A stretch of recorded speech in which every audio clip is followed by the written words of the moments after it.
ભારત વિકાસ પરિષદ મહિલા વિભાગ દ્વારા કુટીર મેળાનું આયોજન કરવામાં આવ્યું હતું। રાજકોટ જિલ્લાના ઉપલેટાના ભગવતી સિંહ કન્યા શાળા હોલમાં ઉપલેટા ભારત વિકાસ પરિષદ મહિલા વિભાગ દ્વારા કુટીર મેળો એટલે કે એક્ઝિબિશન કમ સેલનું આયોજન કરવામાં આવ્યું છે। આ સેલમાં બજાર કરતાં ખૂબ જ રાહત દરે દરેક વસ્તુઓનું વેચાણ કરવામાં આવ્યું હતું, જેમાં plastic material, dress material, cutlery અને કોસ્મેટિકને લગતી વસ્તુઓ તેમજ હોમ મેડની દરેક આઇટમો તેમજ ઓર્ગેનિક ખાવાની વસ્તુઓ, બાળકોની રમતગમતની વસ્તુઓ સહિત કપડાની બીજી ઘણી બધી આઇટમોનો મહાસેલ યોજવામાં આવ્યો હતો। આ સંસ્થા દ્વારા ખૂબ જ રાહત દરે તમામ વસ્તુઓનો સેલ યોજી હોમમેડ અને હાથની બનાવટની વસ્તુઓ માટે મહિલાઓને સારું પ્રોત્સાહન મળે અને લોકો પણ તેને વધુને વધુ પસંદ કરી ખરીદવાનો આગ્રહ રાખે, જેથી મહિલાઓને રોજગારી મળી રહે તે હેતુથી ભવ્ય સેલનું આયોજન કરવામાં આવ્યું છે।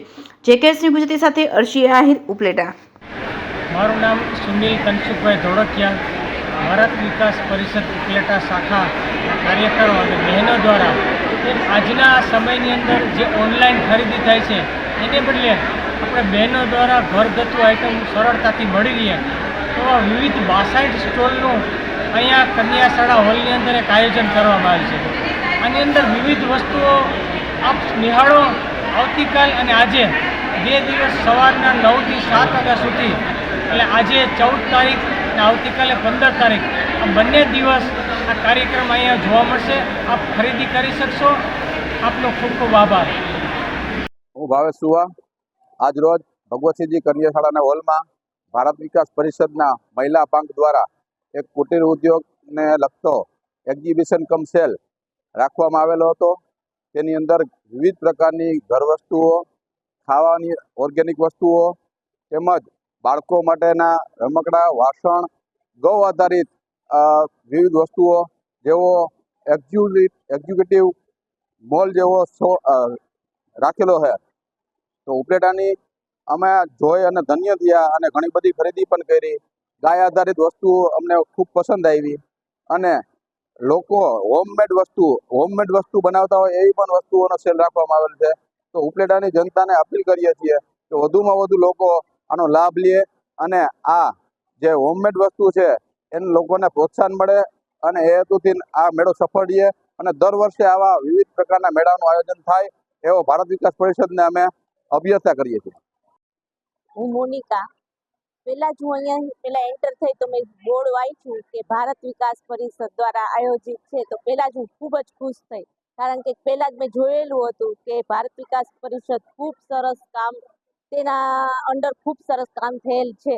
એના દ્વારા મેં આ બોર્ડ વાંચીને જ પહેલાં મેં મારા પાડોશીને બધાને કીધું કે પહેલાં તો અહીંયા જ જવું છે, પછી આપણે બધે જાશું। પછી એન્ટર થઈ ત્યાં મેં ચાવાળા ભાઈને જોયા, તે એટલી સરસ સેવા કરતા હતા। એની પાછળ જે ભારત પરિષદવાળા બહેનો બધાને કહેતા હતા કે તમને આ પ્રોવાઈડ થઈ ગયું, આ મળી ગયું, તમને ચા મળી, એ બધી સેવા જોઈ પહેલાં તો હું ખૂબ ખુશ થઈ।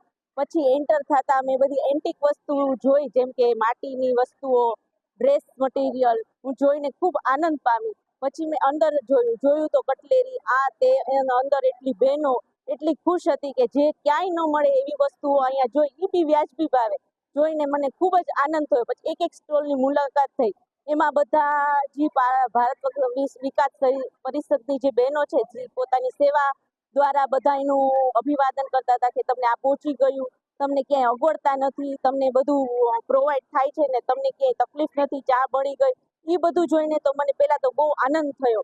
પછી બધી વસ્તુની મેં મુલાકાત લીધી, એમાં ડ્રેસ મટીરિયલ જોયા, કટલેરી જોઈ, બાળકોની વસ્તુ જોઈ, ખૂબ અદ્ભુત હતી અને પ્લસ મેં બીજે ક્યાંય જોઈ નહોતી। અને ભાવની તો વાત જ જવા દો, આપણે બીજે બધે જોઈએ એનાથી ઘણો ઓછો ભાવ હતો। મેં ખૂબ સારી ખરીદી કરી, પ્લસ મેં મારી સાથે બહેનો સહભાગી બહેનો આવી હતી એને મેં પ્રોત્સાહિત કરી કે અહીંયાથી લેવા જેવું છે। એમાંય ભારત વિકાસ પરિષદની બહેનોનો જે આ સાથ સહકાર છે એને દ્વારા જે આ વસ્તુ થઈ હોય એમાં કોઈ પ્રોફિટનો તો કોઈ માર્જિન હોય નહીં, પણ સેવા આપવાની ભાવના થકી જ આ બધી વસ્તુ થઈ હોય, જેથી અમે બધા ખૂબ આનંદ પામ્યા અને અમે આટલી બધી વસ્તુ લીધી એમાં અમે ખૂબ સંતોષ પામ્યા છીએ। પ્લસ અમારી જે સાથે જે બહેનો આવી છે એમાં એને મને એમ કીધું કે મોનિકા, સારું થયું તું મને અહીં લઈને આવી, મને તો ખબર નહોતી કે આ કુટીર મેળો અહીં થયો છે। તો અત્યારે જો કે રસોઈનો ટાઈમ છે તો બી અમે થોડોક ટાઈમ હજી અમે સાંજે પણ બીજી બહેનોને સાથે લઈને આવવાના છીએ। અમે આ બધું જોઈને અમે ખૂબ જ આનંદ પામ્યા છીએ।